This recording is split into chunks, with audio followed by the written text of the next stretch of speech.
10 পারা কোরআন তেলাওয়াতের সওয়াব তার আমলনামায় দেওয়া হয়। সূরা ইখলাস কি বলতে পারেন? বলতে পারেন সূরা ইখলাস কি? বলেন কুল হুয়াল্লাহ। কি বলেন সবাই বলেন? কুল হুয়াল্লাহ সূরার নাম হচ্ছে ইখলাস। সবাই বলেন কি সূরা ইখলাস কোনটা? কুল হুয়াল্লাহ সূরার নাম কি? মুখস্থ করেন এটা ক্লাস। এটা কি? ক্লাস হইতাছে। ইখলাস সূরার নাম বলতে পারি না একটা আমাদের মতো দুর্ভাগা দুর্কপাল। হ্যাঁ হ্যাঁ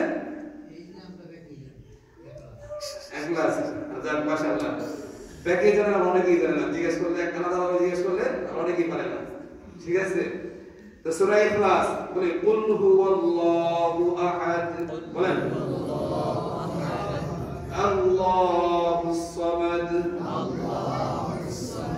লাম ইয়ালিদ ওয়া লাম ইউলাদ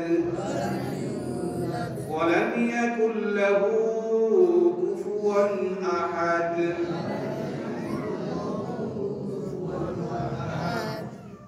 সবাই বলে মাশাআল্লাহ। এটা করতে কয় ঘন্টা লাগছে? 10 ঘন্টা লাগছে? হ্যাঁ 5 ঘন্টা লাগছে?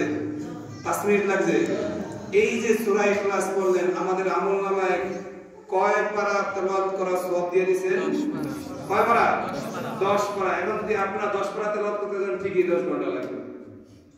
10 ঘন্টা কমপক্ষে লাগবে না, ধৈর্যের ব্যাপার। 10 ঘন্টা আপনারা কত ধৈর্য কুলাবে না। 3 বার করতে হয় না? 3 বার তো 10 পারা 2 বার পড়লে 20 পারা, 3 বার পড়লে 30 পারা। তো এই ইখলাস 3 বার পড়তে কতক্ষণ লাগবে? 1 মিনিট বেশি লাগবে, তাহলে 3 মিনিট লাগবে। তা 3 মিনিট লাগলে আমাদের আমলনামায় এক খতম, কয় খতম? এক খতম কোরআন শরীফ তেলাওয়াতের সওয়াব।